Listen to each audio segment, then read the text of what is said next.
Bien. Entonces, la clase anterior ingresamos una nueva variable, básicamente en los modelos. Entonces, ya nos salimos de la parte bivariada y entramos en lo que ya son modelos multivariados, donde tienes más de una variable. ¿Okay? 2 más beta 3 por x3, etcétera. Beta n, donde puedes ingresar n variables. Bien. Y encontramos que la forma para estimar estos, de nuevo, a través de mínimos cuadrados ordinarios, vimos que se cumplen los supuestos de Gauss-Markov. Y por tanto, no deberíamos hacernos ningún problema porque estimar con 2, con 3, con 4 o con n variables, básicamente es lo mismo. Deberíamos seguir usando mínimos cuadrados ordinarios porque se mantienen los supuestos y las pruebas estadísticas son útiles. Bien. Entonces, vimos que la única diferencia con el modelo bivariado es que ahora, al momento que tú interpretas un modelo, tienes que tomar en consideración que es un coeficiente parcial y por lo tanto tienes que decir que el resto de variables se mantienen constantes. ¿Sí? Esa es la única diferencia. Además de eso, vimos que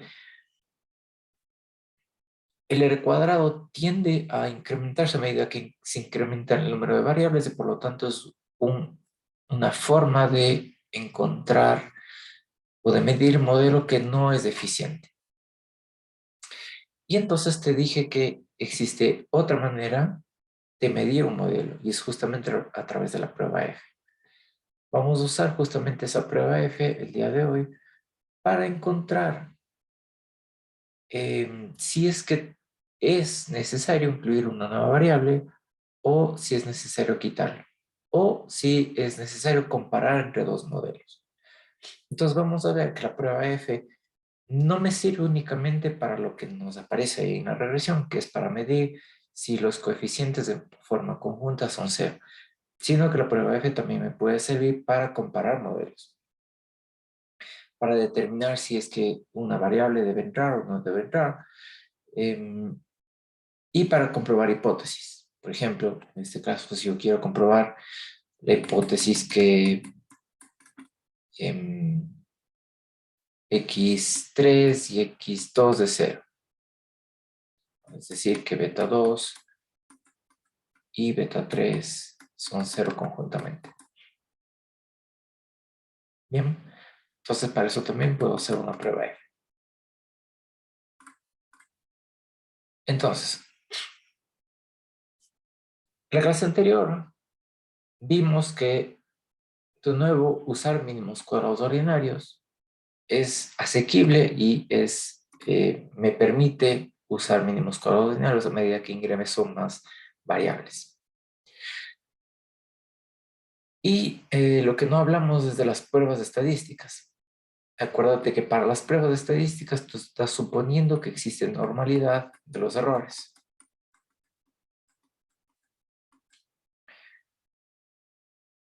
Entonces,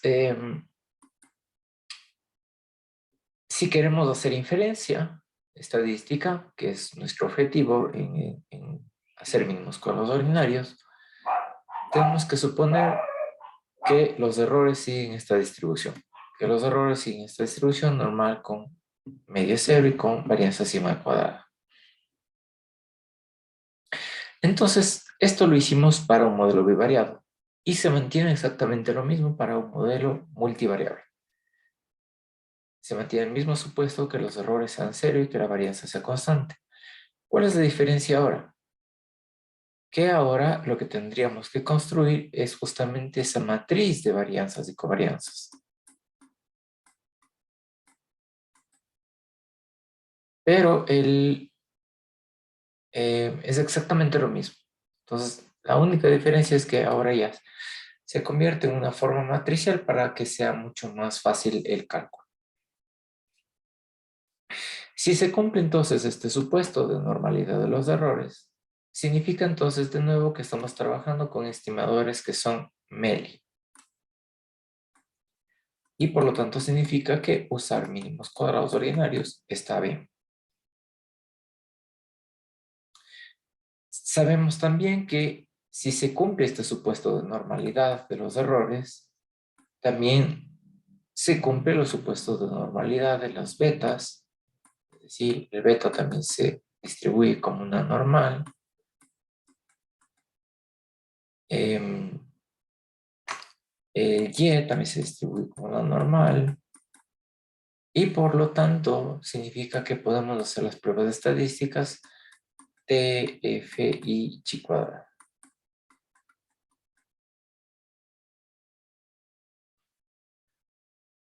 Bien, entonces, acuérdate que cuando hacíamos la prueba T, hacíamos esto. Es decir, tomamos el valor beta estimado menos el beta verdadero o el beta de prueba, dividido para el error estándar del beta 1. Esto es lo que hacíamos cuando nos da la tablita el R y nos dice, esta es tu prueba T. Y esto hace para el beta 1, para el beta 2 y para el beta 3, suponiendo que de nuevo estamos en un modelo con 3 variables. ¿Cuál es la diferencia ahora? Que ahora tenemos n-3, es decir, los grados de libertad, perdemos 3 porque son 3 betas, beta 1, beta 2 y beta 3. De nuevo, con la prueba F podemos establecer intervalos de confianza y podamos probar hipótesis estadísticas. Entonces, acuérdate que un sigma cuadrado se distribuye como una chi cuadrada. Bien, entonces básicamente lo que te estoy diciendo es que hacer un modelo multivariado implica de nuevo que usamos mínimos cuadrados ordinarios y podemos seguir usando las pruebas de estadísticas. Ahora, lo que vamos a hacer de nuevo es que vamos a usar esas pruebas de hipótesis para empezar a comprobar los modelos. Entonces, hace un momento te mostré que cuando hacemos pruebas de regresión individuales, es decir, cuando comparamos un beta, estamos comparándolo individualmente, bajo obviamente el supuesto de normalidad. Y yo esta prueba T la puedo usar para pruebas individuales o la puedo usar para otro tipo de pruebas que te voy a mostrar en un momento. Esta es una prueba individual. ¿Por qué? Porque únicamente estás aquí dependiendo de un beta. Beta 2 es igual a 0, beta 3 es igual a 0, beta 1 es igual a 0. Eso es lo que estás probando. En este caso, al poner esta hipótesis nula, lo que estoy diciendo es que estoy probando la hipótesis de que no existe influencia entre X2 y Y. Y entonces, esto es lo que siempre hemos hecho y lo que nos da siempre la tablita de regresión, ¿cierto? Nos da un t-valor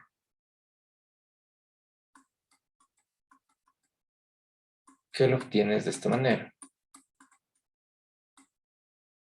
Esto es todo en realidad.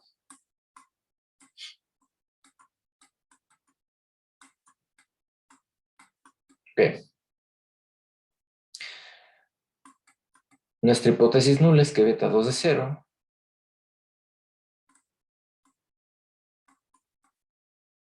Por lo tanto, esto me queda como beta 2 estimado sobre el error estándar del beta 2. Bien. A esto se lo denomina como t calculado.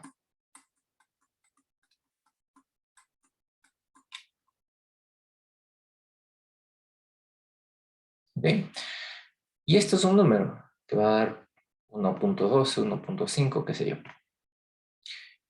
Y te dije que una vez que tú tengas el t calculado, lo que tienes que hacer es encontrar el t crítico. El t crítico significa que tú vas a ir a la tabla de la prueba t, vas a encontrar un valor con un nivel de significancia, con un número de grados de libertad, en este caso, y vas a buscar en la tablita y te va a dar un valor. Ese valor se denomina como el t crítico. Sí, el t crítico.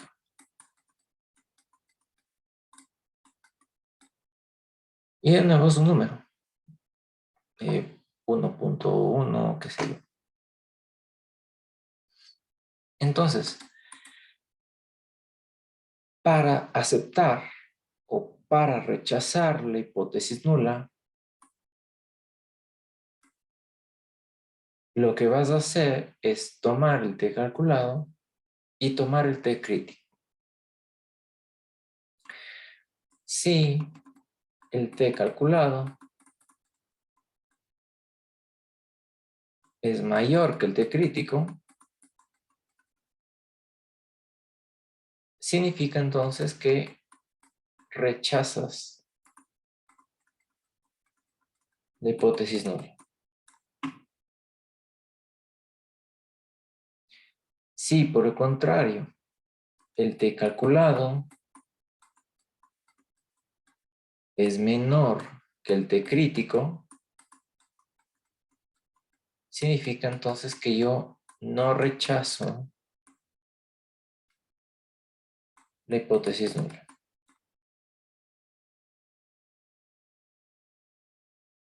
Bien, esto es lo que te dije que está atrás de esa prueba, esa, ese valor que te da ahí R. Porque R te da, toma, este es el T. Ese es el T calculado que encontró. Y luego al lado te da el P valor. El P valor, obviamente, es la probabilidad de haber obtenido o, o de que tú puedas obtener o que puedas aceptar esa hipótesis nula. Esa es una forma de verlo, una forma de aceptar o rechazar la hipótesis. La otra forma de verlo es a través de esta manera. Entonces, obtener el t calculado, obtener el t crítico, compararlos y luego sí aceptar o rechazar la hipótesis nula. Entonces, en nuestro ejemplo de mortalidad infantil versus PIB versus TAM, encontramos que el t era menos 2.81 y el t crítico era 2. ¿Eso qué significa? Que el t calculado en términos absolutos, es mayor que el t crítico. Por lo tanto, rechazo la hipótesis nula. ¿Cuál hipótesis nula? Esta. Si es que yo rechazo esta hipótesis nula, significa que estoy aceptando esta hipótesis alternativa. Que el beta 2 es distinto de 0. ¿Qué es lo que encontramos la clase anterior, no es cierto? Encontramos que cuando tú haces el modelo de mortalidad infantil versus PIB y versus TAM, esos betas eran estadísticamente significativos. Y por eso el T te mostraba con 3 estrellitas diciéndote que rechazas la hipótesis nula. Es exactamente lo mismo que estamos haciendo ahorita.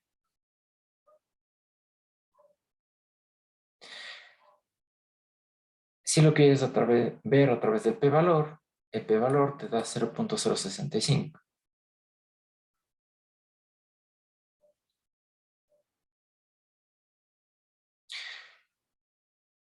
Y la interpretación de este p-valor es que si la hipótesis nula fuese verdadera, la probabilidad de obtener un valor t igual a 2.81 o mayor sería de 0.0065. Aquí son 0 de más.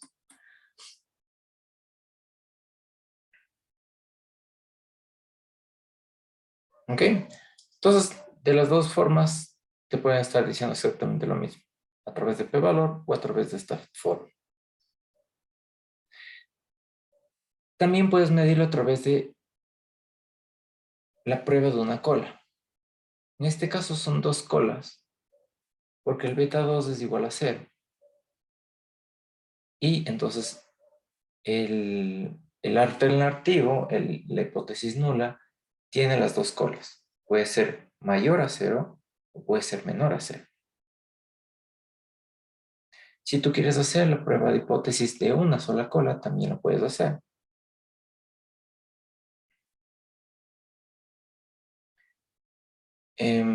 Puedes hacerlo de esta manera. La hipótesis nula va a ser que beta 2 es menor a 0. Y la hipótesis alternativa será que beta 2 sea mayor a 0.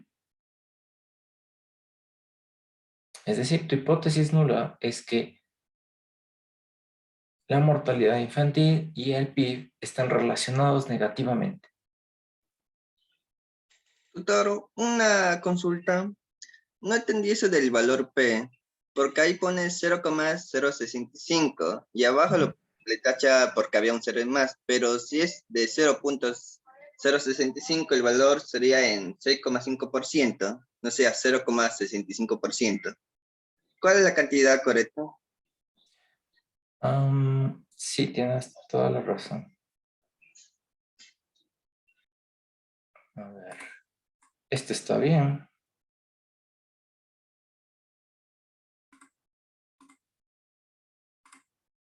Y acá me faltaría un 0. Es decir, es 0.0065.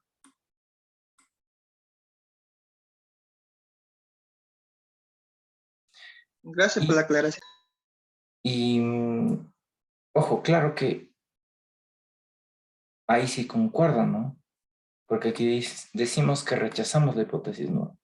Y aquí, en función del p-valor, si esto es menor a 0.05, significa entonces que rechazamos la hipótesis nueva.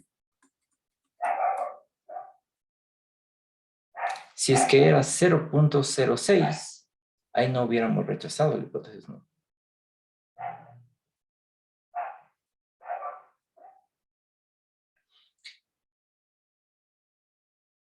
Ya. Entonces, la prueba te sirve justamente para hacer una cola o para hacer dos colas. Una cola tú vas a hacer cuando tengas ya una expectativa a priori. ¿Cuál es la expectativa a priori? En este caso, si tú haces la regresión entre mortalidad infantil y el PIB, tu expectativa a priori es que sean negativos. Es decir, que a medida que se incrementa el PIB, la mortalidad infantil tiende a decrecer. Esa es tu expectativa a priori. Por eso puedes plantear esta hipótesis nula. De que a priori esperarías que tengan una relación negativa. Porque si tienen una relación positiva sería algo absurdo. A medida que se incrementa el PIB, se incrementa también la mortalidad infantil.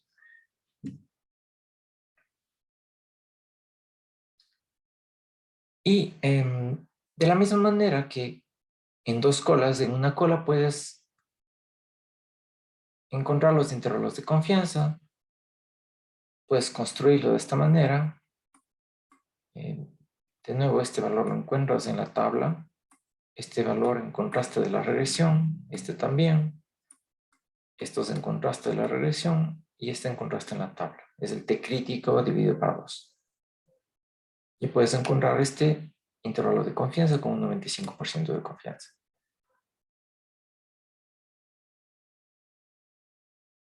Bien. ¿Cuál es mi hipótesis nula?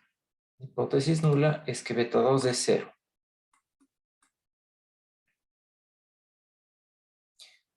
Entonces, menos 0.0096 y 0.0016 contiene al cero. ¿Sí? ¿Seguro? No, está antes del cero. Pero No en eso me contienen el cero. confundo, economista, yo, porque, a ver, si ponemos que la hipótesis nula, o sea, solo es menor a cero o tiene que ser menor o igual a cero. Y ahí deberíamos, en este caso, si la tasa de mortalidad infantil tiende a disminuir cuando el PIB incrementa, lo correcto sería aceptar la hipótesis nula.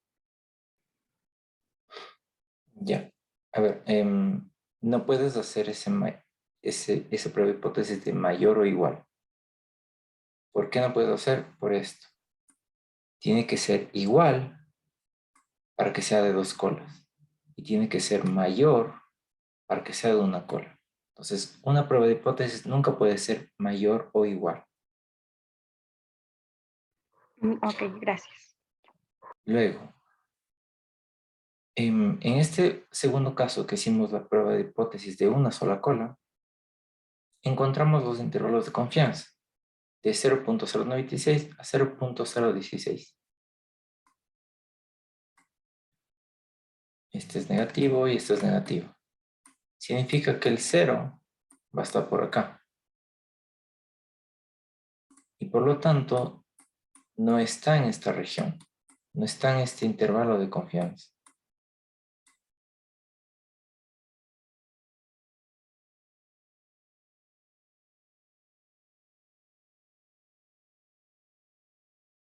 Por lo tanto, yo rechazo la hipótesis nula.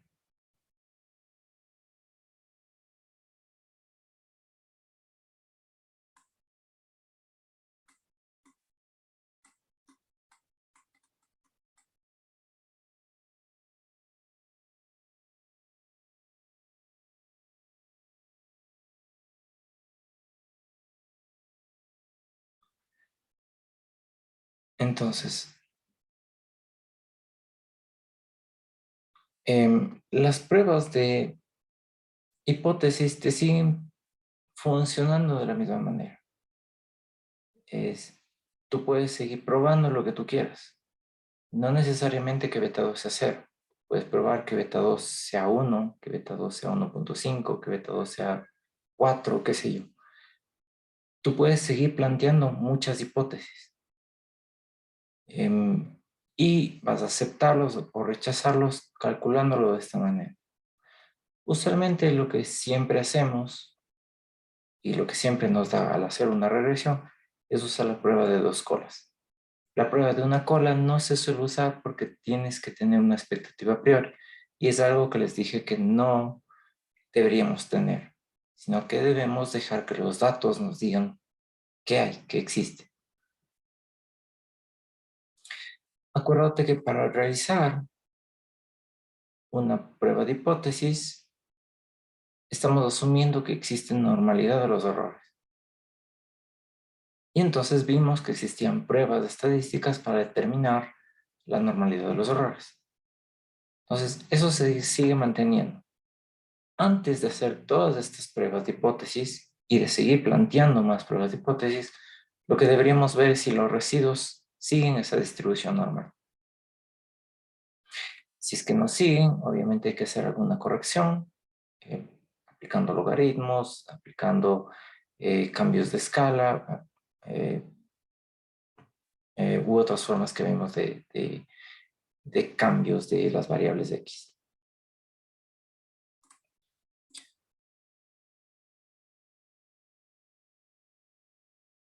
Entonces, ahora vamos a evolucionar un poquito más de estas pruebas de hipótesis.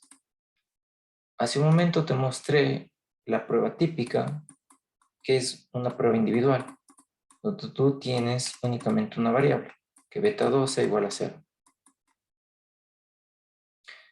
Pero podemos añadirle un poco más de variables.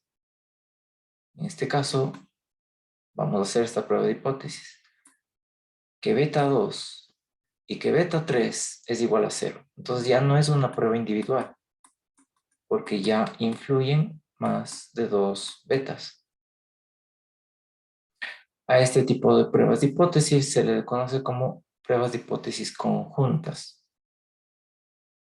En este caso, lo que estoy tratando de probar es que beta 2 y beta 3 sean 0. Pero ojo, pueden ser cualquier tipo de beta. Entonces, hace un momento te mostré que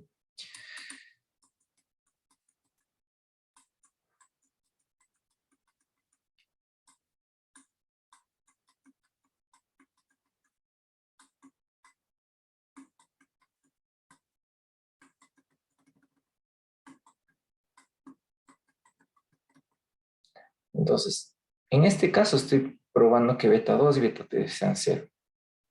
Pero yo quiero probar que beta 4 y beta 5 sean 0. Y de nuevo podría ser esta misma prueba de hipótesis. Es decir, la prueba de hipótesis no es algo que está ahí fijo, sino que puede variar. Puedes tú hacer varias pruebas de hipótesis y verificar si es que una variable es igual a otra variable. En este caso lo que estamos diciendo es que la variable 4 y la variable 5 son iguales. ¿Y son iguales a qué? Son iguales a 0. Lo cual es un poco absurdo, ¿no es cierto? Porque usualmente una variable, cualquiera que pongas de un modelo, no te va a dar un beta de 0 estadísticamente. Y si además comparas que otra variable también te dio exactamente el mismo resultado, entonces lo que te está diciendo es que escogiste variables que no debían incluirlas en ese modelo. Pero de nuevo, para saber eso, lo que hacemos son pruebas de hipótesis. Entonces en este caso estamos viendo si beta 2 y si beta 3 son iguales a 0. Puede que las otras sean distintos de 0, pero yo lo que me preocupa ahorita es que este beta 2 y este beta 3 sean 0. Puedo tener sospechas de que las dos variables no tienen mucho que ver y por eso puedo hacer esta prueba de hipótesis. Estas pruebas se denominan como pruebas de significancia general. En este caso, en este ejemplo, en esta prueba de hipótesis, lo que queremos saber es si Y está relacionada con este X2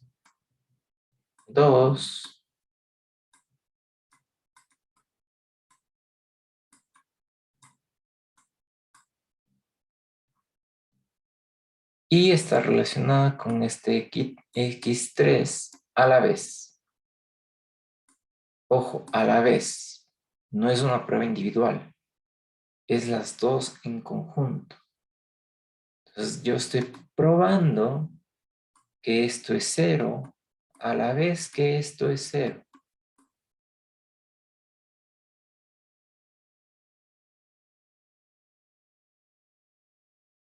Es decir, ¿qué pasa si beta 3 es 0 y beta 2 es algún número? Por ejemplo, 1.5. ¿Qué creen que pase con la prueba? ¿Me va a aceptar o me va a rechazar la hipótesis null? Rechazar. Me va a rechazar porque los dos conjuntamente no son 0.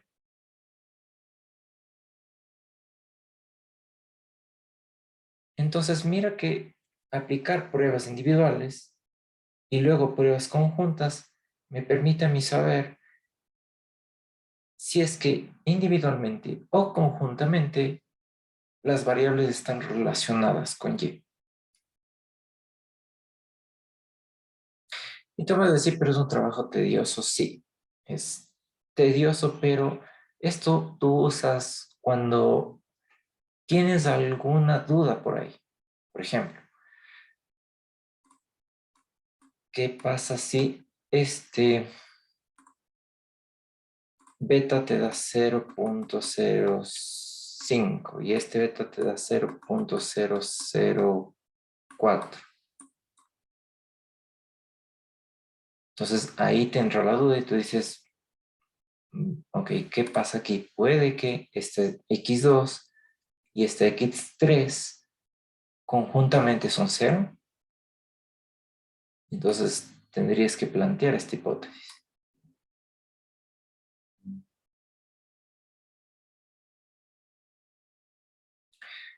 Bien, para hacer esta prueba, asumimos que los betas parten de los mismos datos muestrales. Es decir, todos vienen exactamente de una muestra.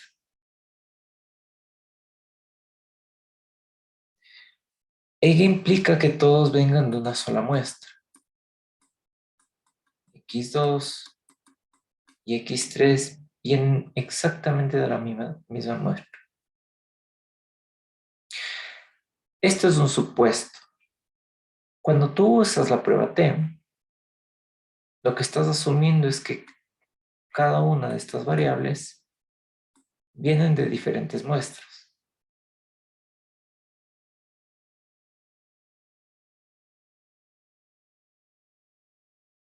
Por eso no podemos usar la prueba T. Porque la prueba T asume que estas dos son independientes.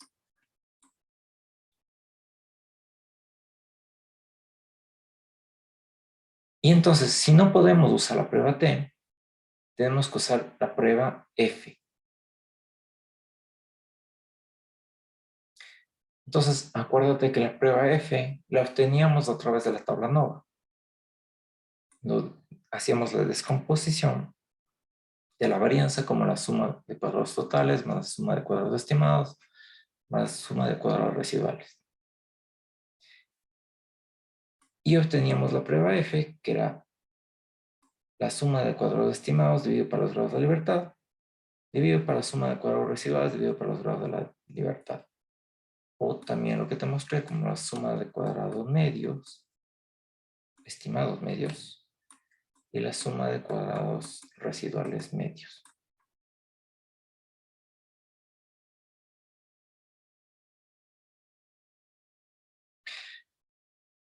Bien, entonces, si yo quiero probar esto,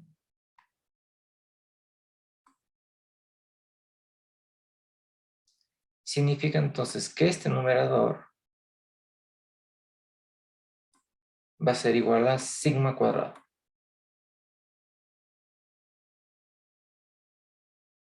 Estoy tomando la esperanza de la sumatoria de cuadrados estimados.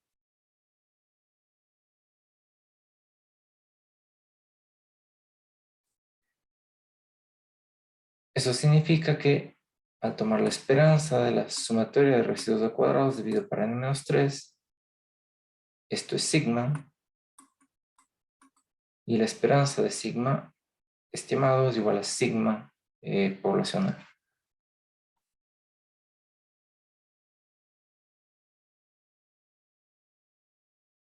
Entonces, si aceptamos la hipótesis nula, el numerador y el denominador deberían ser iguales.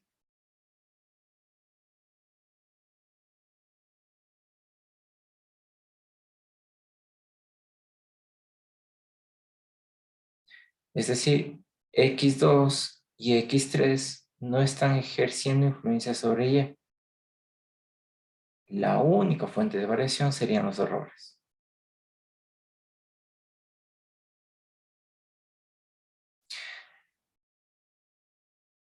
Si se rechaza la hipótesis nula, x2 y x3 van a ejercer influencia sobre y el denominador y el denominador entonces van a ser diferentes. Entonces, si te das cuenta, básicamente, lo que está haciendo la prueba F es comparar dos cosas.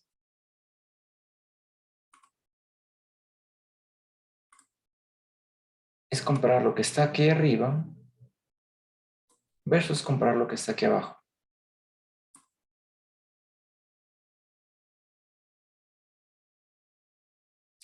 Cuando tú calculas este f, lo que obtienes es el f calculado.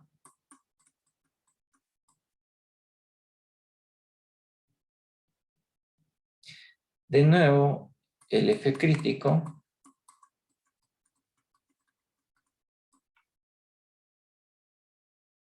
lo vas a obtener de la tabla de la f. Entonces, en la tabla de la f, lo que te va a decir es cuántos grados de libertad hay en el numerador, cuántos grados de libertad hay en el denominador. Y según eso te va a dar un valor, un nivel de confianza. Y te va a dar lo que se conoce como el f crítico.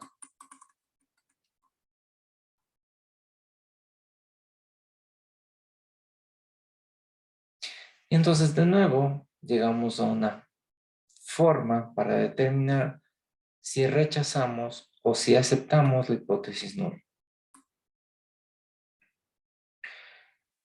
¿Cuándo vas a rechazar?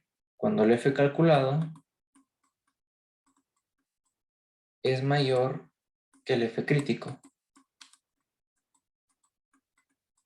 Entonces, ahí tú rechazas la hipótesis nula. Si el f crítico es menor, perdón, si el f calculado es menor que el f crítico, entonces no rechazas la hipótesis nula.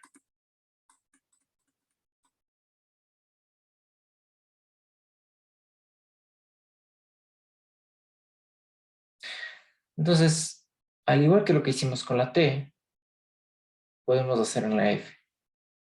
Encontramos un f calculado, encontramos un f crítico y aceptamos o rechazamos según esta forma o esta regla de decisión.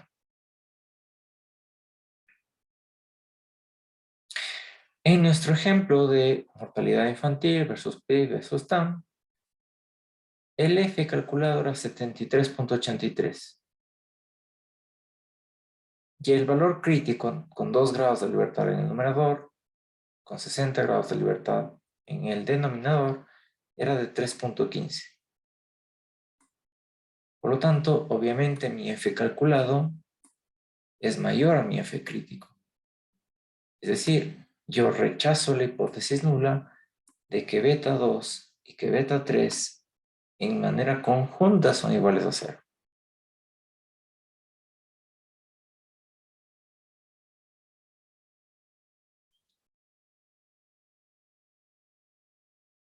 ¿Ok? La prueba F en este caso estamos haciéndola para un solo modelo. Para el modelo de mortalidad infantil versus PIB versus TAM. Tomando la sumatoria de cuadrados estimados dividiendo por la sumatoria de cuadrados residuales. Pero esta prueba F puede hacerse para varios modelos, para comparar varios modelos. Ya lo vamos a ver.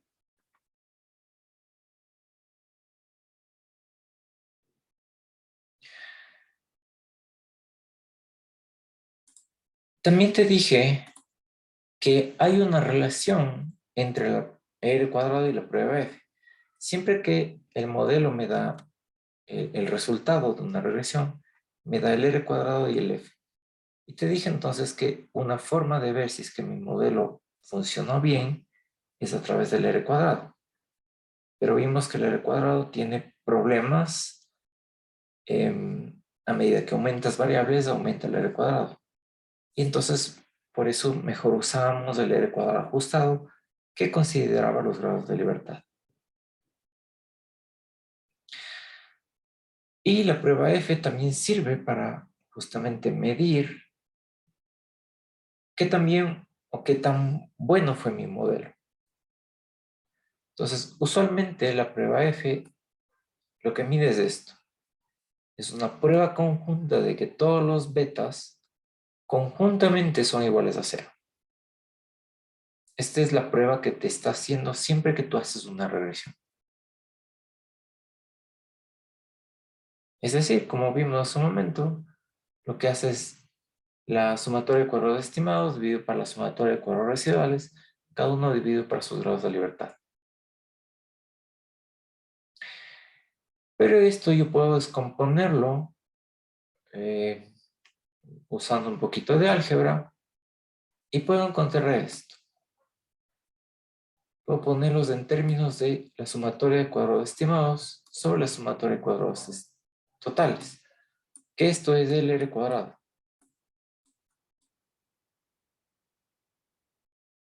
Es decir, encontré una fórmula que me permite relacionar estas dos variables, el R cuadrado y el F.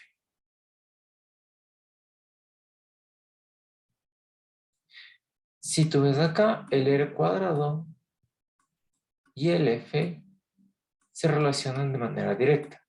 Esto aumenta, todo esto disminuye y por lo tanto acá aumenta.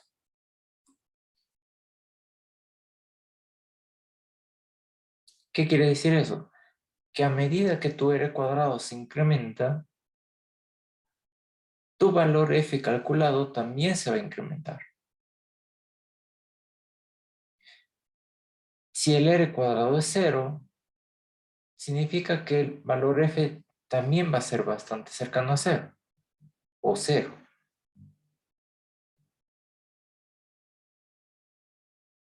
Y cuando R cuadrado se incrementa al infinito, también F se va a incrementar hacia el infinito.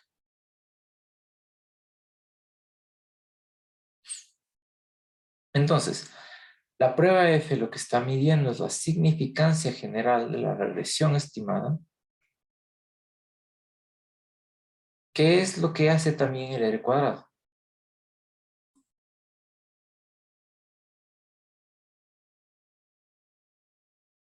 Entonces, cuando hacemos esta prueba de hipótesis, también estamos haciendo la prueba de hipótesis de que el R cuadrado es 0.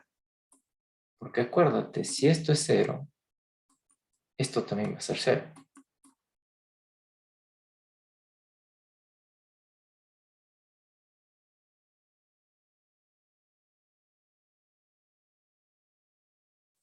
Entonces, de nuevo, volviendo a nuestro ejemplo de mortalidad infantil, me queda R cuadrado dividido para 2, dividido para 1 menos R cuadrado por dividido para N menos 3. Eso me dio un valor de 73,87. Este es el F calculado.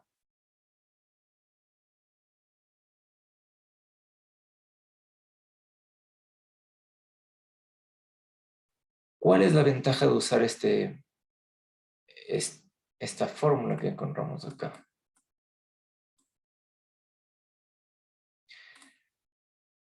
La ventaja es obviamente que si es que tú o si es que yo te doy un modelo y te doy el R cuadrado, tú únicamente con el R cuadrado podrías calcular la prueba F.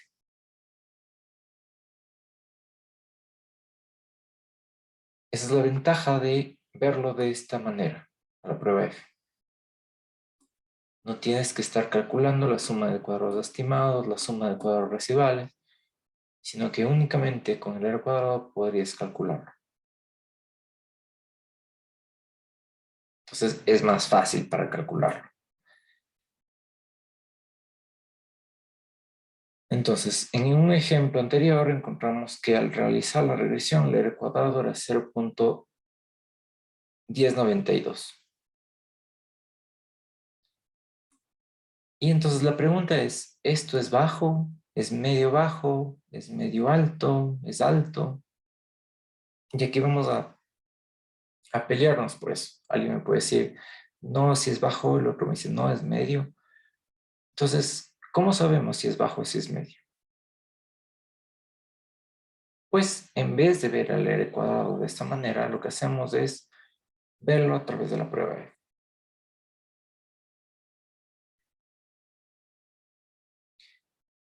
¿Cómo? Porque sabemos que los dos tienen una relación.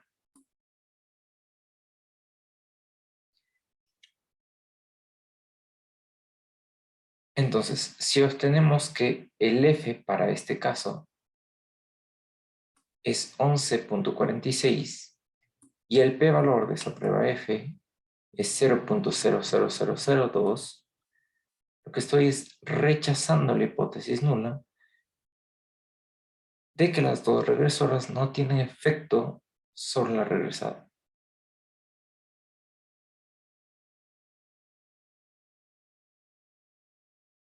Es decir, estoy rechazando la hipótesis nula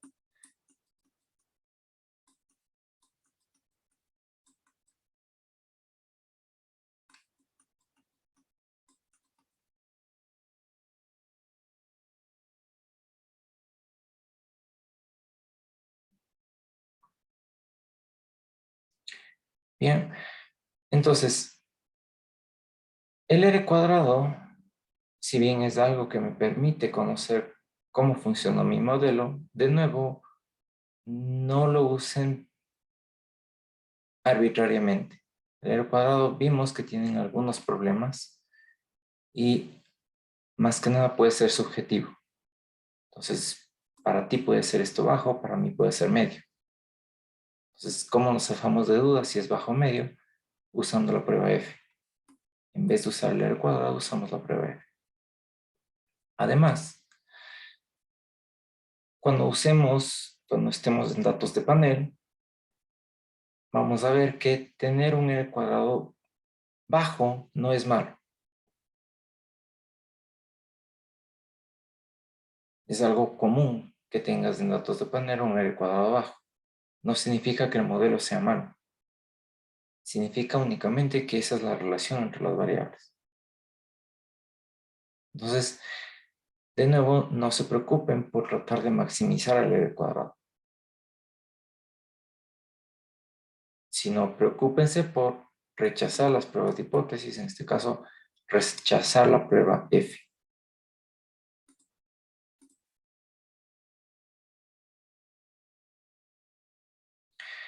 Entonces, te dije que la prueba F no solo me sirve para un modelo, me sirve también para hacer varios modelos, para comparar varios modelos. Y me sirve también para saber si es que incluir una variable más vale la pena o no en mi modelo. Entonces, en la anterior clase hicimos este modelo, mortalidad infantil, que dependía de un beta 1, más un beta 2 que dependía del PIB per cápita. Y luego hicimos un segundo modelo, donde la mortalidad infantil dependía del PIB per cápita y de la variable TAM, la tasa de alfabetización de las mujeres.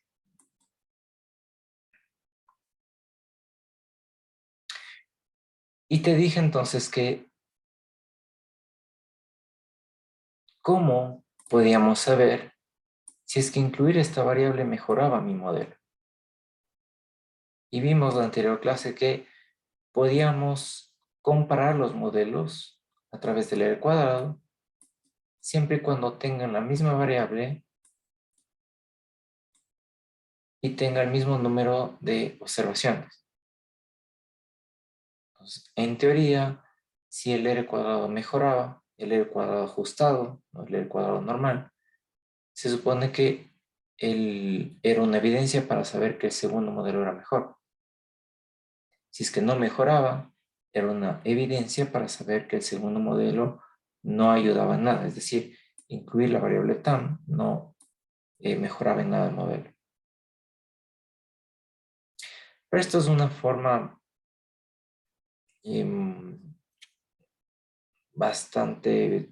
demasiado simple para verlo. porque de nuevo caemos en la subjetividad.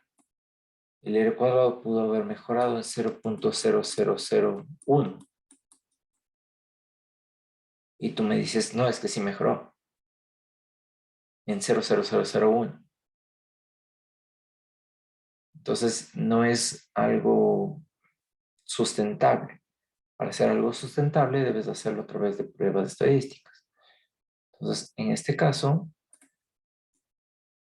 para comparar estos dos modelos, lo que vamos a usar es la prueba F.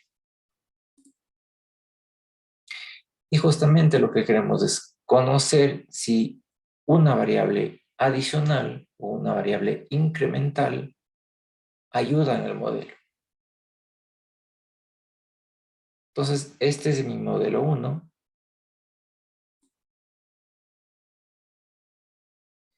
De este modelo obtuvimos que se rechaza la hipótesis modelo en la prueba T y en la prueba F. Es decir, encontramos que existe una relación entre estas dos variables.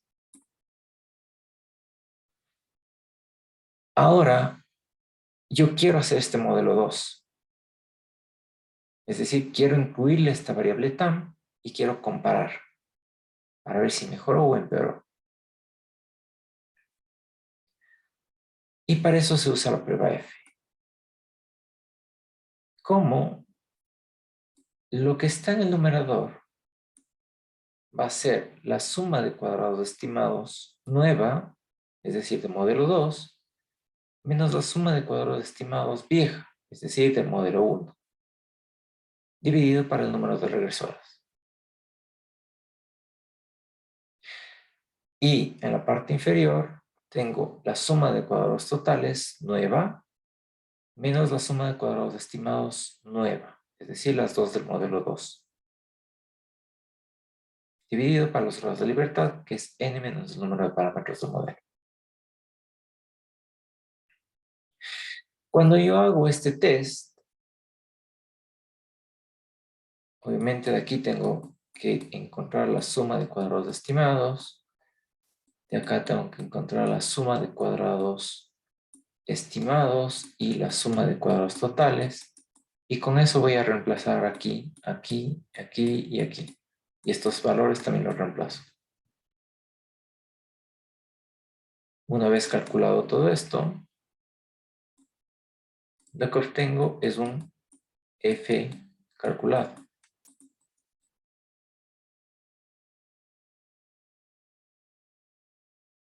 En este caso el F calculado es de 112 y el F crítico es de 3.99. Entonces mi F calculado es mayor que mi F crítico, por lo tanto rechazo la hipótesis nula.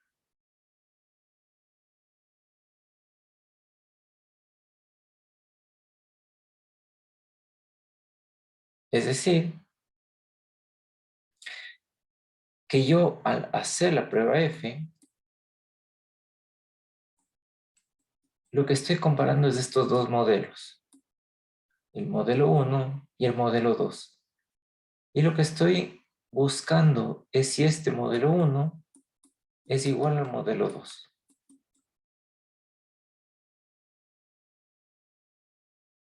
Al yo rechazar la hipótesis nula, estoy rechazando esta hipótesis del que el modelo 1 es igual al modelo 2. Eso significa que mi hipótesis alternativa es que el modelo 1 es diferente al modelo 2.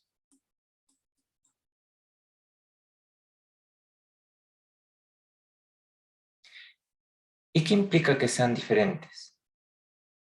Si son diferentes, implica entonces que incrementar esta variable TAM ayudó a mejorar a mi modelo. Entonces, el hecho que yo rechace la hipótesis nula de esta prueba significa que la incorporación de TAM aumentó la suma de cuadrados estimados y por lo tanto aumentó el R cuadrado. Es decir, que aumentar la variable TAM mejoró mi modelo. Por lo tanto, la conclusión es que TAM debería incorporarse al modelo. porque en realidad se mostró estadísticamente que realizó una mejora.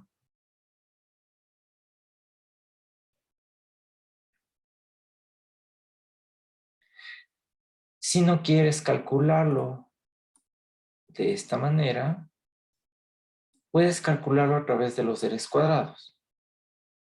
Entonces, de nuevo, haces la prueba F, pero con los seres cuadrados. Obtienes el r cuadrado del modelo 2, el r cuadrado del modelo 1, el r cuadrado del modelo 2. Y de nuevo te va a dar exactamente el mismo valor, capaz un poco decimales diferentes. Aquí te da 112 y acá te da 113. El valor crítico sigue siendo el mismo, es 3.99.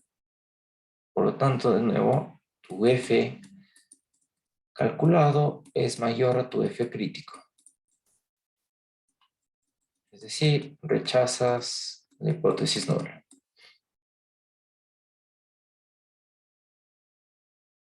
Y de nuevo, ¿qué significa? Significa que TAM debe incluirse en el modelo.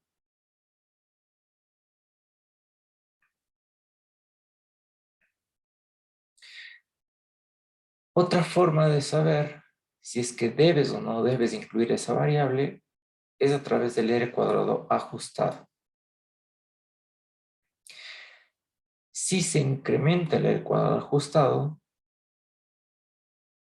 comparando el modelo 1 versus el modelo 2, significa que esta nueva variable hizo una mejora en el modelo.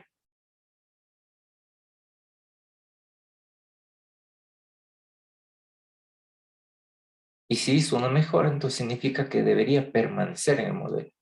Es decir, entonces deberíamos usar el modelo 2 y no el modelo 1.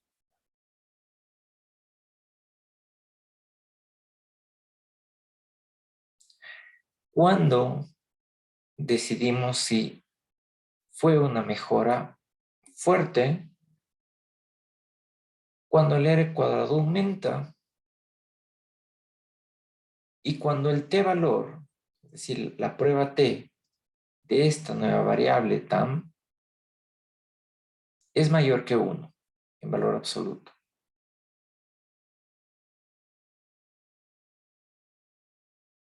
Entonces, en ese caso yo voy a saber que vale la pena ingresar esta variable TAM.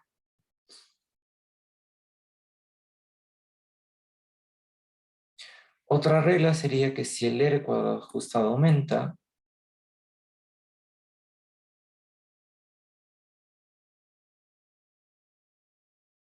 bueno, básicamente es lo mismo, que el valor t elevado al cuadrado debe ser mayor que 1. Aquí lo vimos en valor absoluto. Acá es el t elevado al cuadrado.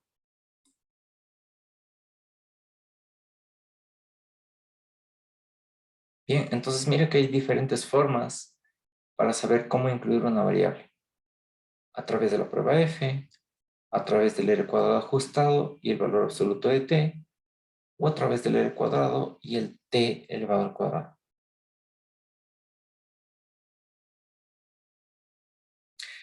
En nuestro ejemplo de mortalidad infantil, cuando incluimos la variable TAM, el valor t fue de menos 10.62. Y el R cuadrado ajustado pasó de 0.15 a 0.69.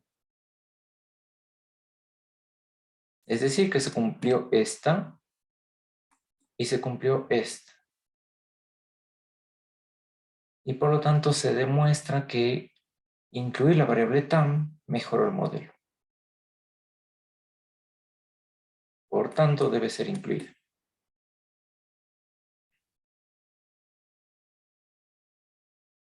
Bien. Ahora,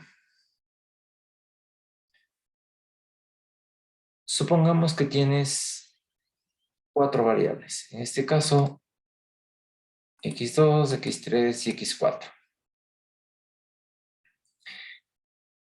Y queremos probar la hipótesis nula de que beta 3 y beta 4 son iguales.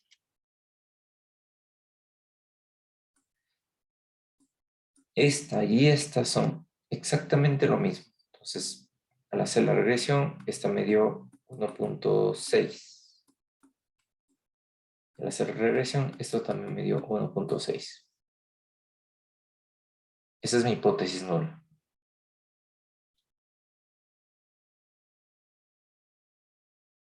Si esto despejas, si esto beta 4 lo pones para acá, te quedaría como beta 3 menos beta 4 es igual a 0.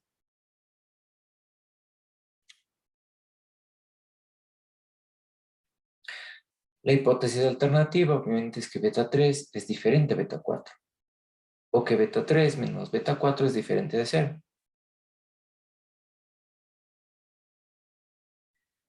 Entonces,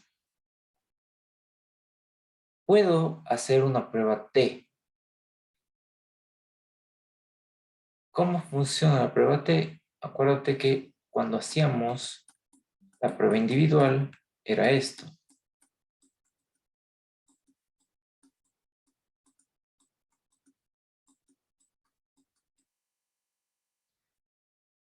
Ahora ya no es una prueba individual, es una prueba conjunta de que beta 3 menos beta 4 es igual a 0. Entonces, eso es lo que voy a incluir aquí en estimados, acá en el valor verdadero y acá en el error estándar.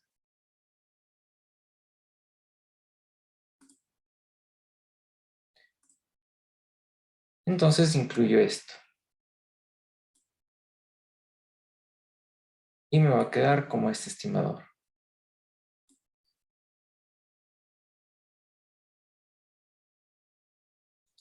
En este caso, esta prueba T va a tener n-4 grados de libertad, porque son los betas que estoy perdiendo al hacer este modelo. Y el error estándar se calcula de esta manera. Como la raíz de la varianza de beta 3 más la varianza de beta 4 menos 2 veces por la covarianza de beta 3 y beta 4. Es decir, básicamente esta es mi prueba T. ¿Por qué? Porque beta 3 menos beta 4 es 0.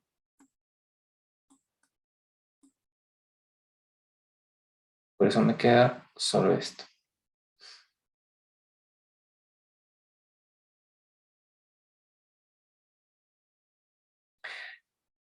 Y entonces, de nuevo, lo que yo obtengo de aquí es un T calculado.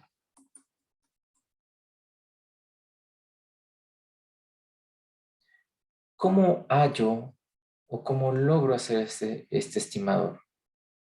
Primero, obviamente, necesito los betas estimados. Necesito hacer el modelo de regresión. Es decir, tomo esto y hago mínimos cuadrados ordinarios. Con eso voy a obtener los betas estimados, beta 3 y beta 4.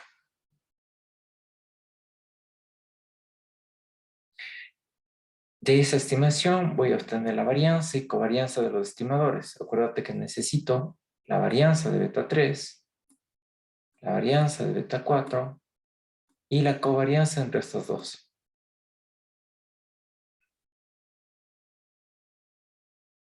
Entonces, una vez que hallé estas cosas y estas cosas, simplemente las reemplazo acá y puedo obtener este T calculado.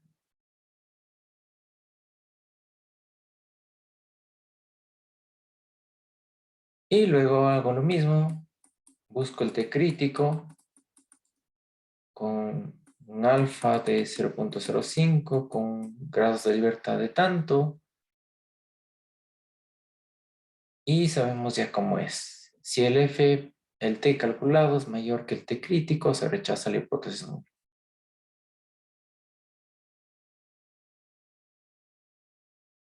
Entonces, mira que las pruebas T y las pruebas de F no simplemente sirven para cosas individuales, cosas puntuales, sino que puedes aplicarlo también a diferentes tipos de test.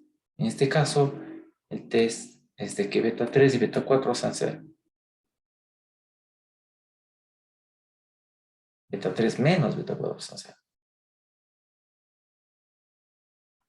En el anterior, lo que vimos es que conjuntamente los dos sean 0. Aquí estamos viendo, en cambio, que la diferencia entre los dos sea 0.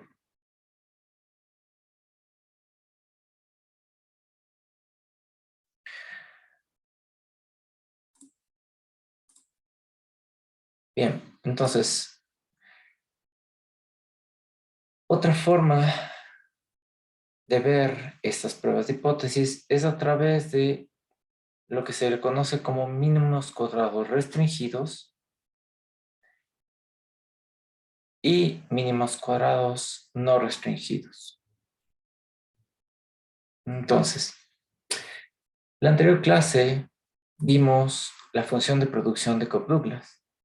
Vimos que la función de producción depende de dos variables de capital y trabajo. Entonces, esta era la función de producción y vimos que al aplicar logaritmos podríamos linealizar y quedaba de esta manera.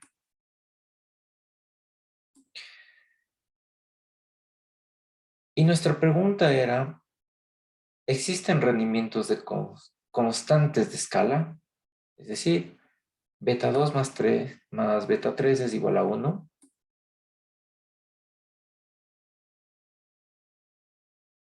Esta era la pregunta. Y la anterior clase, lo que hicimos es estimar este modelo mediante mínimos cuadrados ordinarios. Obtuvimos los betas estimados, los sumamos y encontramos que había rendimientos constantes de escala.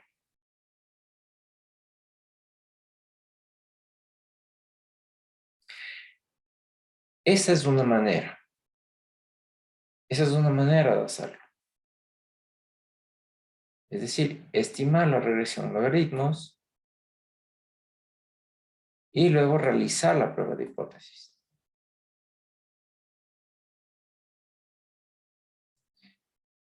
¿Cuál sería aquí la prueba de hipótesis?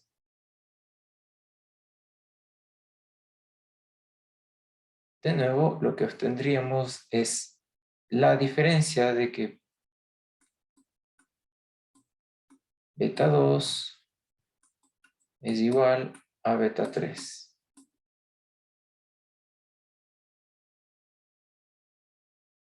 O que beta 2 menos beta 3 sea igual a 1.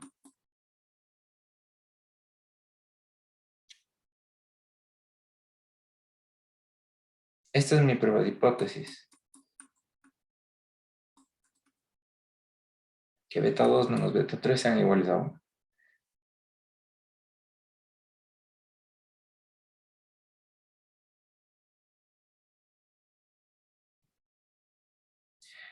Y entonces yo puedo hacer la prueba T, como lo hicimos hace un momento. Pero ahora, en vez de que esto sea 0, ahora esto va a ser 1. Porque esa es mi prueba de hipótesis. Y por eso me queda así. Beta 2 estimado menos beta 3 menos 1.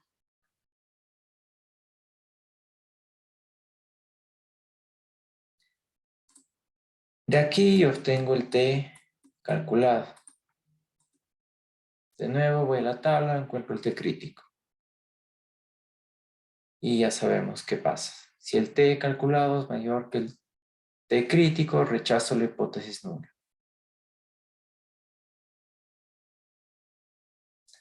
Si rechazo la hipótesis nula, significa entonces que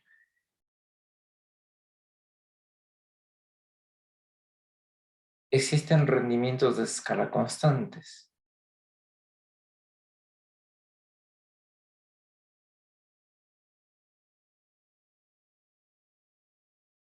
Caso contrario, obviamente,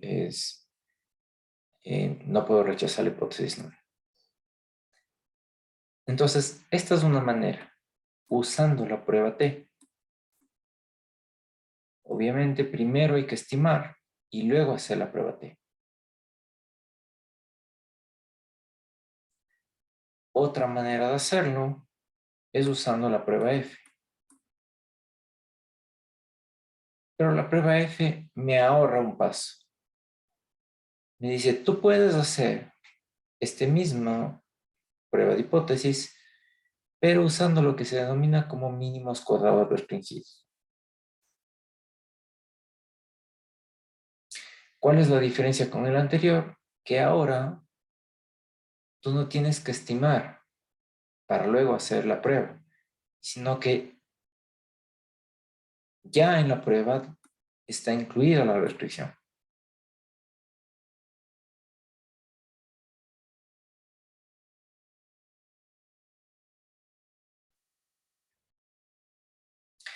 Entonces, básicamente lo que yo estoy buscando es que beta 2 sea igual a 1 menos beta 3. Es decir, lo que hice es poner la beta 2 como una función de beta 3. Es decir, eliminé un coeficiente. Esto lo voy a reemplazar acá. Entonces, en vez de este beta 2, lo que voy a poner es 1 menos beta 3. Y eso es lo que está aquí.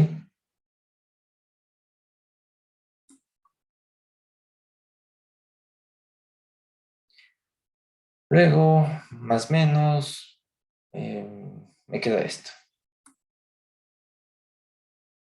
Me queda el logaritmo natural de y dividido para x2 es igual a beta 0 más beta 3 por logaritmo natural de x3 dividido por x2. Donde y sobre x2 es la razón producción-trabajo y donde x3 dividido por x2 es la razón capital-trabajo.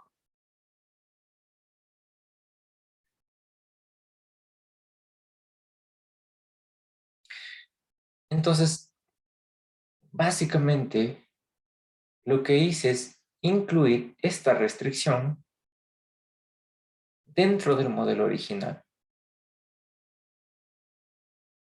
Al incluirle dentro del modelo original, obtuve esta nueva ecuación.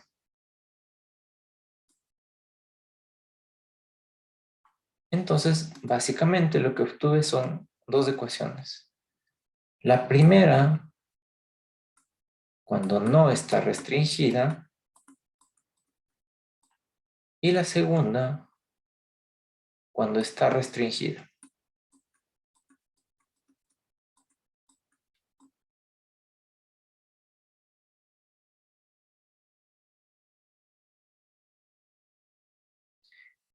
Entonces, la idea es estimar este primer modelo y estimar este segundo modelo. ¿Con qué? Con mínimos cuadrados ordinarios. Y por eso se va a llamar como mínimos cuadrados ordinarios no restringido, y este de acá se va a llamar como mínimos cuadrados ordinarios restringido.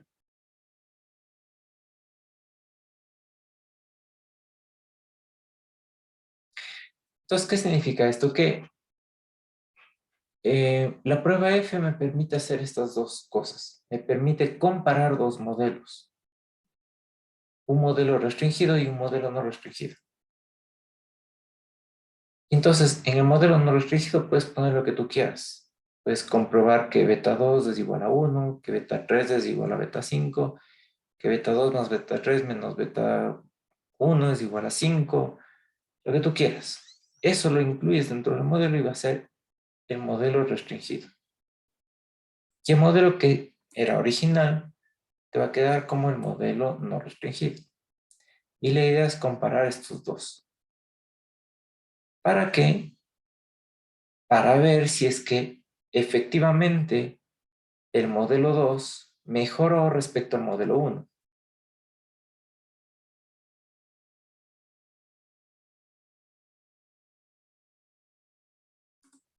Así como lo hicimos para ver si es que una variable más ayuda en el modelo. En este caso lo que vamos a hacer es comparar si poner modelo de esta manera ayuda a mejorar comparado con este modelo.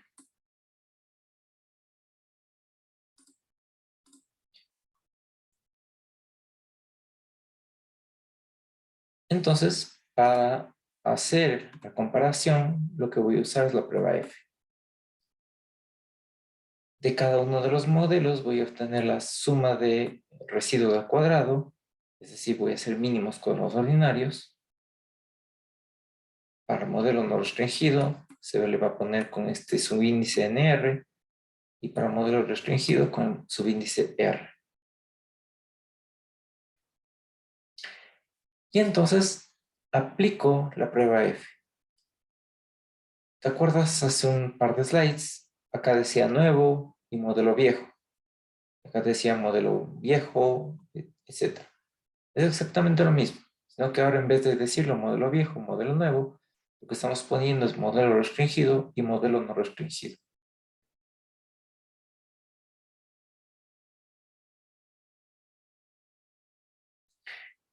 Y entonces obtenemos la prueba F de la misma manera. El estadístico F no cambia, sigue siendo la misma prueba que hemos hecho siempre. Si lo quieres poner de esta manera, o si lo quieres poner en términos del aire cuadrado.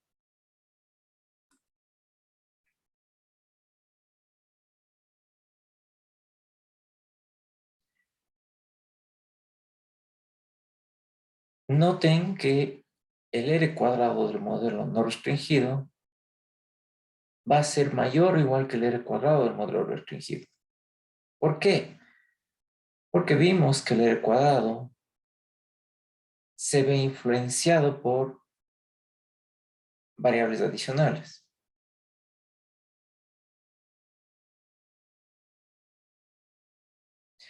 Cuando tú haces un modelo no restringido, tú tienes un número de restricciones menores que cuando el modelo está restringido.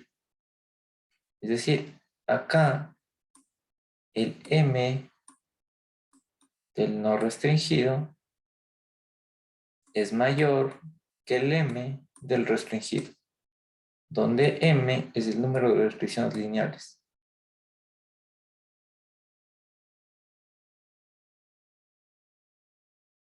Es decir, obviamente si un modelo no está restringido, no pierde grados de libertad. Pero si un modelo está restringido, obviamente ya le afectó. Entonces, por construcción siempre va a pasar esto. De la misma manera como la sumatoria de residuos al cuadrado, el modelo restringido va a ser siempre mayor al modelo no restringido.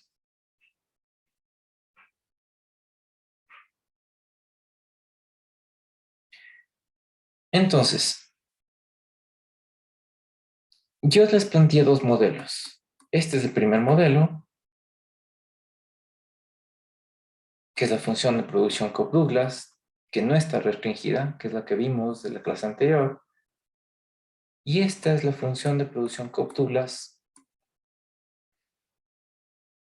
restringida, que es la que encontramos en el slide anterior.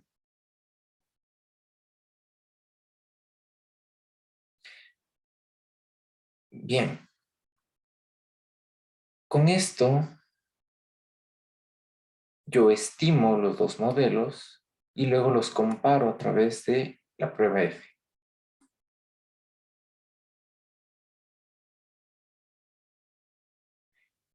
Obtuve un F calculado de 3.75 y una F crítica de 4.45.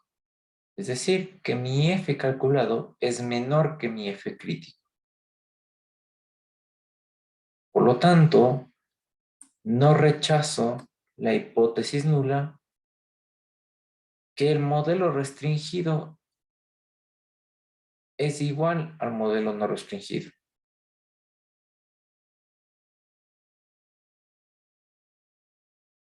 Es decir, mi hipótesis nula era esto, que mi modelo 1 es igual a mi modelo 2. Y mi hipótesis alternativa era que el modelo 1 es diferente al modelo 2. Como yo no rechacé la hipótesis nula, significa entonces que mi modelo 1 y mi modelo 2 son iguales.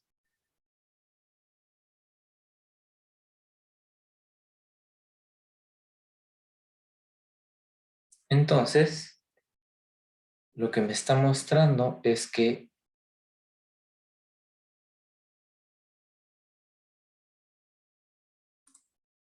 la prueba de hipótesis era que estos tienen rendimientos de escala. Por eso yo construí este modelo en restringido. Y el resultado fue que el modelo restringido y el modelo no restringido son exactamente lo mismo. Y entonces yo comprobé que en este modelo 2, que yo asumía que existían rendimientos de escala constantes, me dice que es igual a este. Y por lo tanto, entonces significa que en este modelo también existen rendimientos constantes de escala.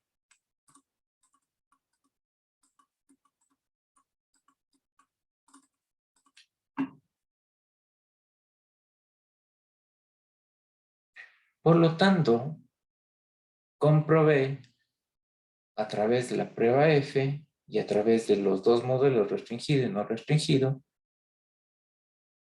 que existen rendimientos constantes de escala.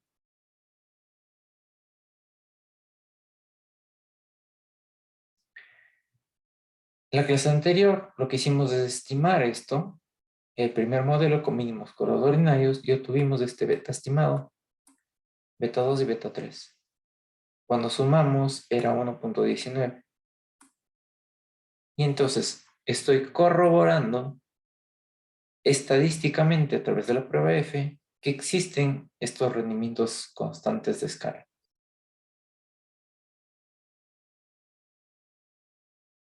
No solo a través de esta suma, sino a través de la prueba estadística.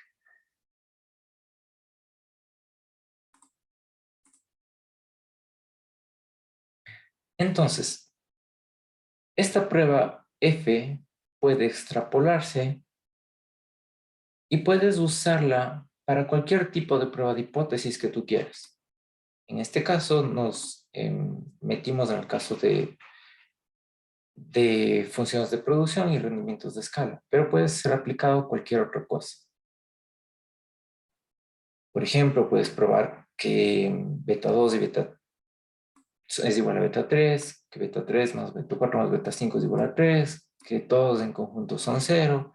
Todo eso puedes hacer a través de esa prueba F. Simplemente vas a hacer un modelo no restringido y vas a comparar con un modelo restringido. Y vas a obtener ese valor F calculado. Entonces, sirve para muchos aspectos, especialmente en economía, cuando tú quieres comparar variables. Entonces, por ejemplo, estás haciendo un análisis de los salarios y quieres determinar si la experiencia y la educación son exactamente las mismas variables. Te dan exactamente la misma relación. Entonces puedes hacer una prueba F, puedes determinar si estadísticamente te dan la misma relación. O puedes hacer la prueba F para determinar con cuál variable me quedo. ¿Me quedo con educación o me quedo con la otra variable?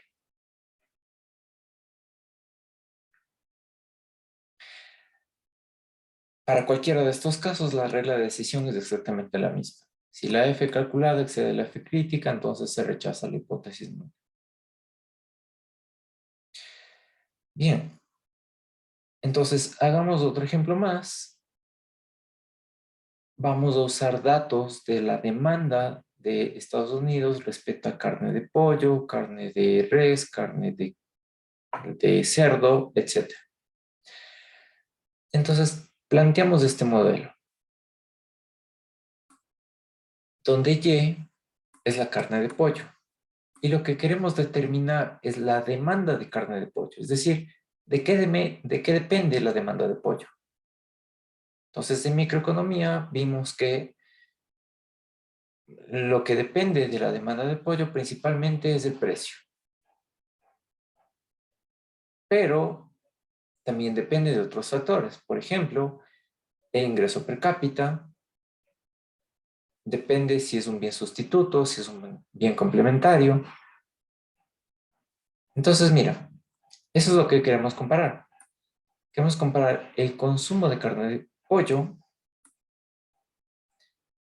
a través del ingreso per cápita, a través del precio del pollo, a través del precio del cerdo y a través del precio de la res. Es decir, lo que estamos midiendo Y con respecto a X2 es la elasticidad de ingreso. Y respecto a X3 es el precio propio. Y versus X4 es el precio cruzado y Y versus X5 es el precio cruzado. Como todo está en logaritmos, obviamente estamos obteniendo elasticidades. Por eso obtenemos la elasticidad de ingreso, la elasticidad de la demanda, es decir, por el precio, la elasticidad de bienes sustitutos a través del precio cruzado.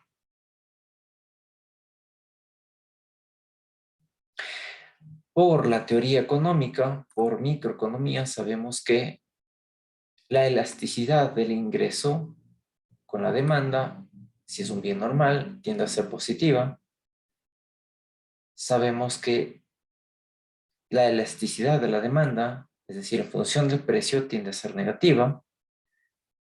Y que la elasticidad de precio cruzada respecto a la carne y respecto al cerdo puede ser positiva, negativa o igual a cero. Dependiendo de esto, puede ser bien sustituto, bien complementario o un bien que no tiene nada que ver con el pollo. Entonces, a través de este modelo voy a encontrar distintos tipos de elasticidades. ¿Cuál es mi hipótesis nula acá? Mi hipótesis es que la carne de pollo no tiene relación con la carne de cerdo ni la carne de res. Es decir, no tiene relación con X4 ni X5. Significa entonces que beta 4 y beta 5 son conjuntamente igual a 0.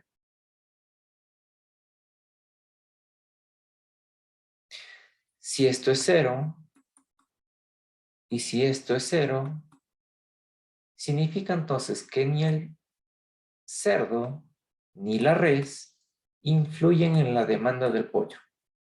Esa es mi hipótesis nula.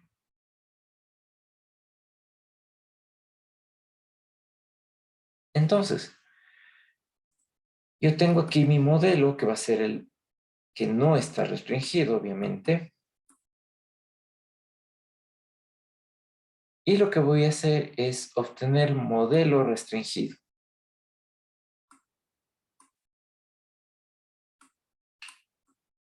El modelo restringido implica que beta 4 y beta 5 es igual a 0. Es decir, que elimino esto y elimino esto. Por eso me queda este modelo de acá, donde solo está hasta beta 3.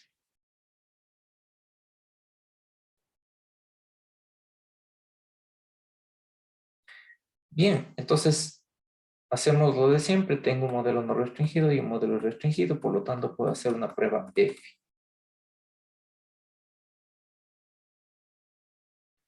De esta prueba F obtuve que el F calculado es 1,12 y que el F crítico es 3,55. Es decir, que mi F calculado es menor que mi F crítico, por lo tanto, no rechazo la hipótesis nula. No rechazo que esto está pasando. No rechazo implica decir que la demanda del pollo no depende ni del precio de la carne ni del precio del res.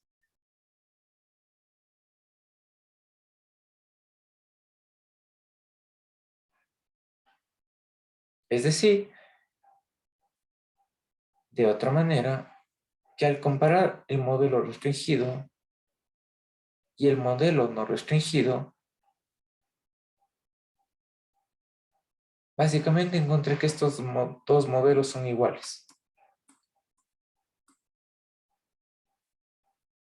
Y si estos dos modelos son iguales, donde aquí beta 4 es igual a beta 5, significa que estos no tienen ninguna influencia en Y. Es decir, que me da lo mismo hacer el modelo 1 o el modelo 2.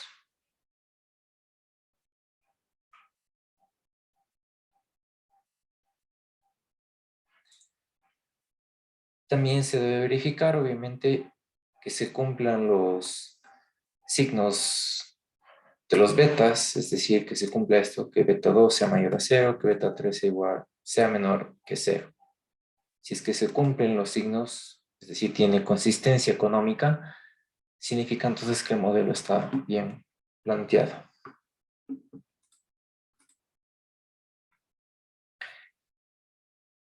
Bien, ahora lo que vamos a hacer es lo que se conocen como pruebas de estabilidad estructural. Y usualmente esto se usa para datos de series de tiempo. ¿Para qué sirve esto? Por ejemplo, si tú ves el PIB de un país y tiene más o menos este comportamiento, y tú ves que de repente empieza a tener un cambio, lo que tú quieres encontrar es a partir de qué punto o a partir de dónde empieza a haber un cambio estructural. Un cambio estructural significaría que hay un cambio en la pendiente. Aquí lo hice muy pedagógico, pero usualmente tú tienes esto. Entonces, por ejemplo, digamos en Ecuador, tú tienes un crecimiento del PIB del 2008 hasta el 2012 de esta manera. Y luego hay un cambio estructural donde tú tienes un crecimiento menor. Entonces, esto es lo que queremos encontrar. Estos cambios, que aquí también te lo hice bastante brusco. Usualmente tú no ves estos cambios. Usualmente únicamente ves algo así y tú no sabes qué pasó. Y por eso queremos encontrar que hay cambios en la pendiente. A esto es lo que se le denomina como cambios estructurales o lo que se refiere también como la prueba de Chow.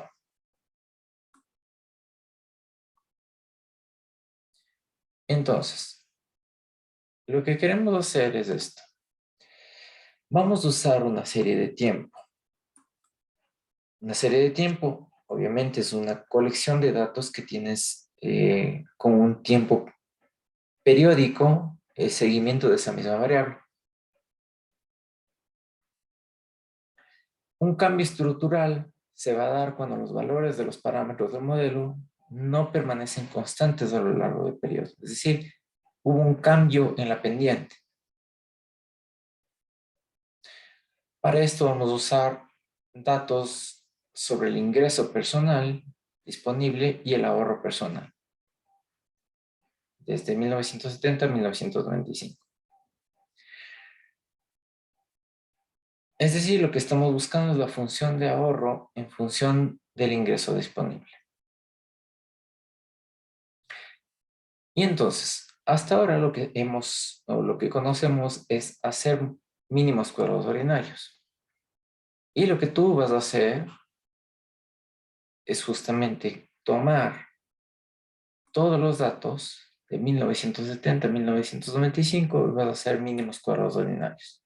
Con eso vas a obtener estos valores de acá. Donde tú tienes un intercepto y una pendiente. Sabes que el intercepto es desde donde parte la línea y la pendiente es de esta línea. ¿Bien? Si hacemos este modelo, digámoslo completo, de 1970 a 1995, obtenemos esta curva.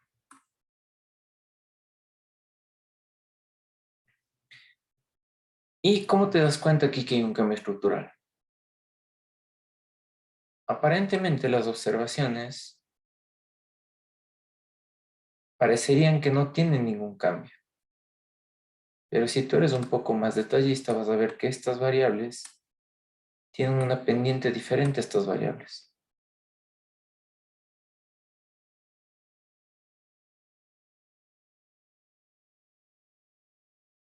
Es decir, que al momento que hacemos un modelo de mínimos cuadrados ordinarios, con todos los factores desde 1970 a 1995, no estamos encontrando correctamente el mejor modelo, porque la pendiente cambió para estas observaciones y para estas observaciones. La pendiente es distinta. Entonces, lo más lógico sería dividir los datos en dos. Entonces, si yo tenía de 1970 a 1985, lo que voy a dividir es en dos partes. De 1970 a 1981 y de 1982 a 1995. Y de esa manera busco encontrar estos dos cambios de pendiente. Si es que no existiría un cambio de pendiente, significaría entonces que este beta 1 y este beta 1 de acá deberían ser iguales. Eso significa que no hay un cambio de pendiente.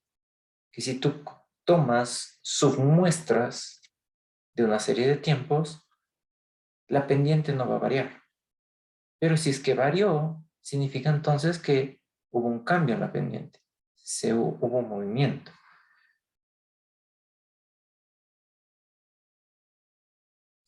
Entonces, lo que yo quiero buscar es esto.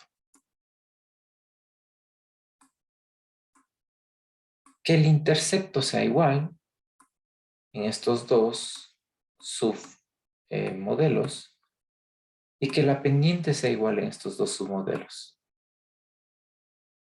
Si es que eso ocurre, significaría entonces que no hubo un cambio de pendiente, por lo tanto no hubo un cambio estructural.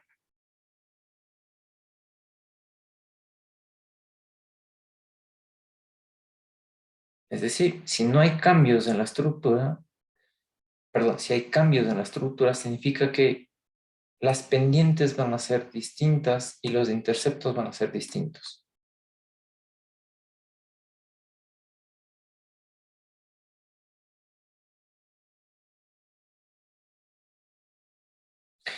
Ok, entonces, si yo hago un modelo de mínimos cuadrados ordinarios para este submodelo 1 y para este submodelo 2, entonces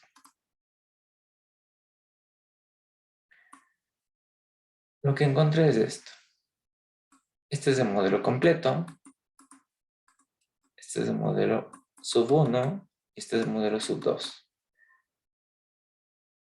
Fíjate que las pendientes son distintas.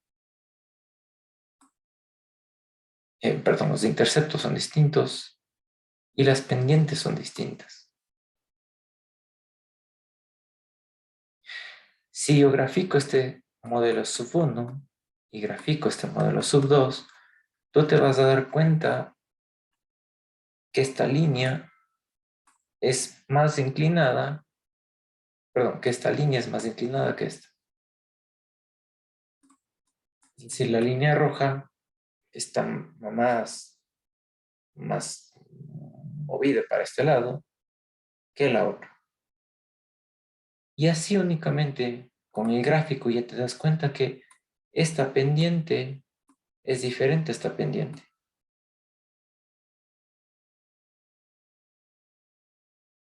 Si lo quieres ver acá, también este valor es diferente a este valor de acá. Lo mismo sucede con el intercepto.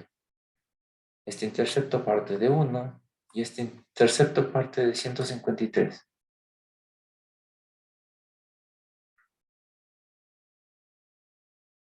Entonces la pregunta es, ¿los cambios estructurales se deben al coeficiente de la pendiente o al coeficiente del intercepto?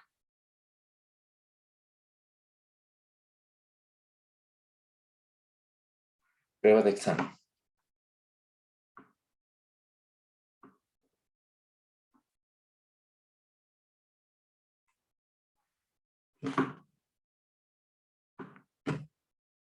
El intercepto obviamente que va a variar, porque tú estás tomando estas variables de aquí y estas variables de acá.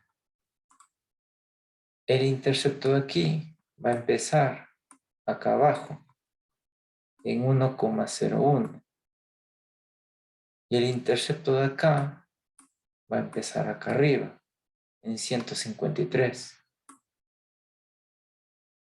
Entonces el cambio estructural no lo ves a través del intercepto, lo ves a través de las pendientes.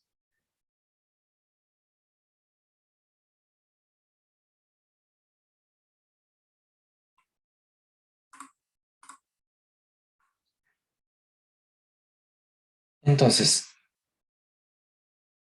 lo que estábamos hallando es la propensión marginal al consumo. Y vimos entonces que la propensión marginal al consumo es diferente en cada periodo de tiempo. No es lo mismo tomar todo el periodo que tomar diferentes periodos. En ningún caso la pendiente fue la misma. Y por lo tanto lo que encontramos es que existe un cambio estructural. Y entonces usar todos los datos de 1970 a 1995 no sería adecuado. Y entonces lo que tenemos que hacer es la prueba de Chow.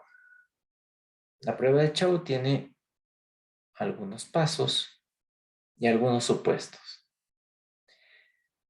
El primer supuesto es que los términos de error de los subperiodos están normalmente distribuidos y tienen la misma varianza. Este es el error de modelo 1, del submodelo 1, y este es el error de modelo sub 2. Para hacer la prueba de Chow, te dice que debe tener la misma varianza.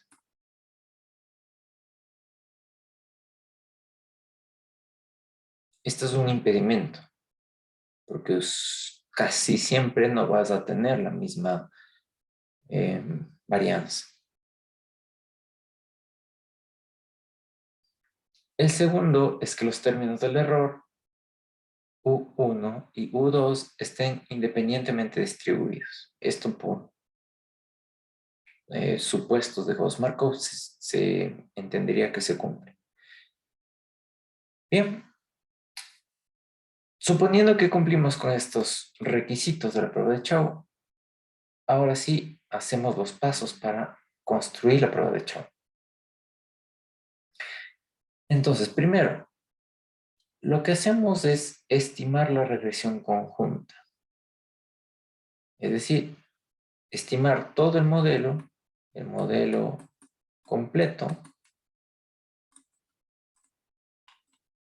de 1970 a 1995. Luego estimamos los submodelos. Este es el submodelo 1 y este es el submodelo 2. De 1970 a 1981 y 1982 a 1995. En cada uno de estos modelos obtenemos la suma de cuadrados residuales.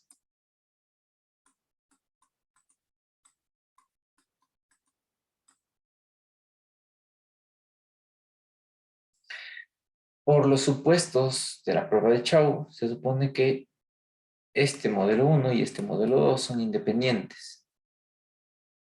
Eso significa que yo puedo sumarles a estos dos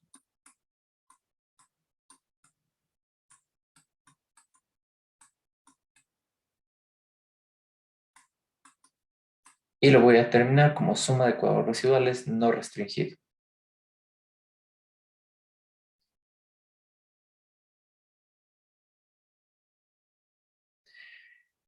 Entonces, de nuevo, tengo el mismo procedimiento que hemos estado haciendo toda esta clase, que es encontrar una prueba F donde compararemos un modelo no restringido con un modelo restringido.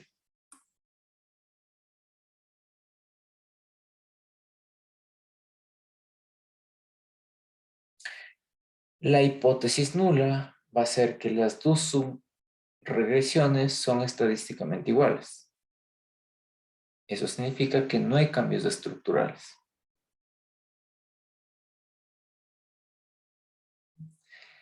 Si no rechazamos la hipótesis nula, es decir, si el F calculado no excede al F crítico, significa que deberíamos estimar todos los datos en conjunto. Es decir, que no hay cambios estructurales. Pero si rechazamos la hipótesis nula, significaría entonces que esas dos subregresiones son distintas. Eso significa que no puedo estimarlos de forma conjunta. O dicho de otra manera, que existen cambios estructurales.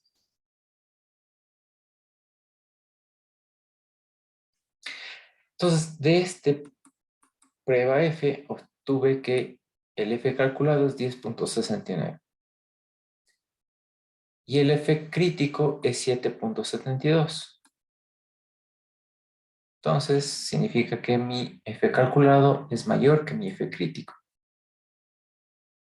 Rechazo la hipótesis nula, que los dos modelos son iguales. Y eso significa entonces que existe un cambio estructural. Si tú quieres ser más específico y quieres encontrar el rango en donde se creó este cambio estructural, tú puedes seguir haciendo submuestras. Entonces, por ejemplo, haces una submuestra de 1970 a 1975 y haces una submuestra de 1975 a 1980. Es decir, vas haciendo rangos más pequeños y vas haciendo las pruebas de F. Entonces vas a llegar a un punto donde vas a encontrar a partir de donde la prueba F te dice que ya no se rechaza la hipótesis nula.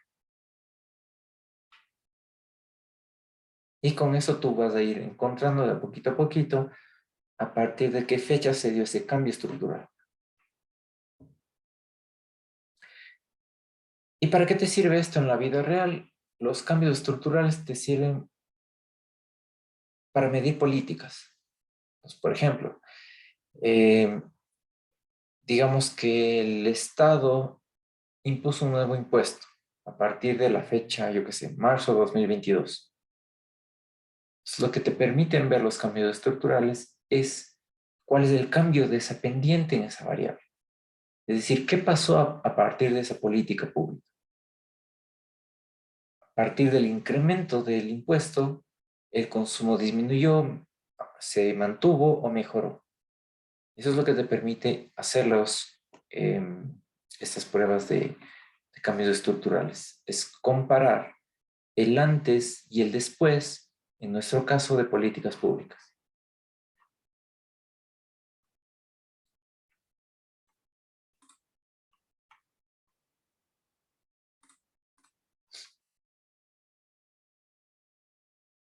Te dije que un supuesto para usar chao era que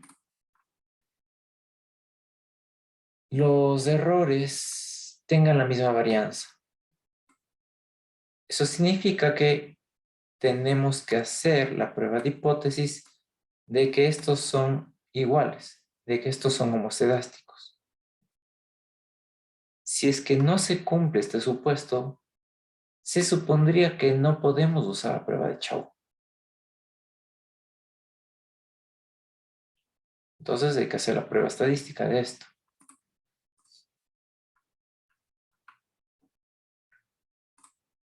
La prueba estadística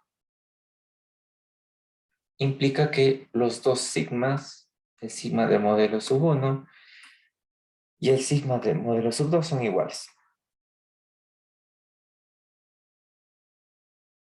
Entonces, para comprobar esto, de nuevo hago lo mismo de siempre. Obtengo este sigma y lo pongo como modelo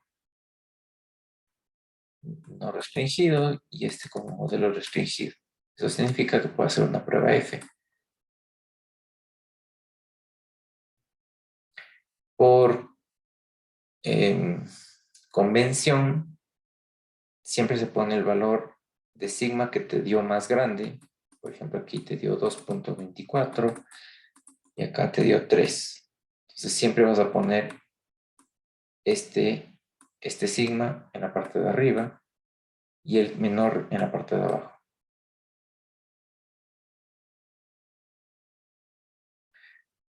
Y obtenemos el resultado, es decir, el F calculado. En este caso el F calculado es de 4.67 y el F crítico es de 2.91.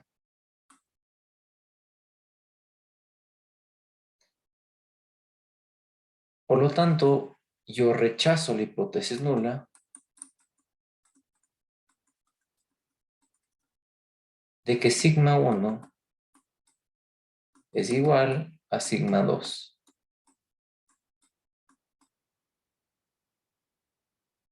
Si yo rechazo esto, significa entonces que no puedo usar chao.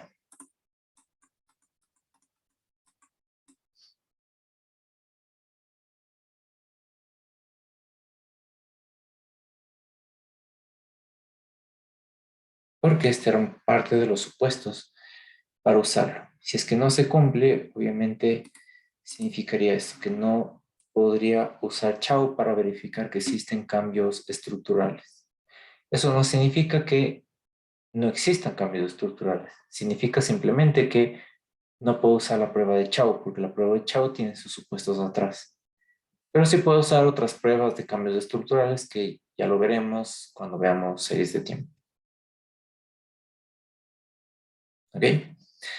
Entonces, la idea es que mires que la prueba F tiene bastantes usos.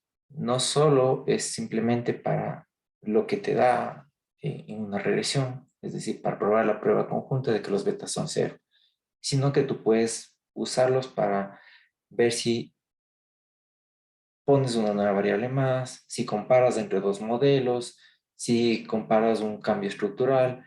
Es decir, puedes comparar muchísimas cosas haciendo la misma prueba F, poniéndolo como algo restringido y como algo no restringido. ¿Ok? Bien. ¿Alguna pregunta?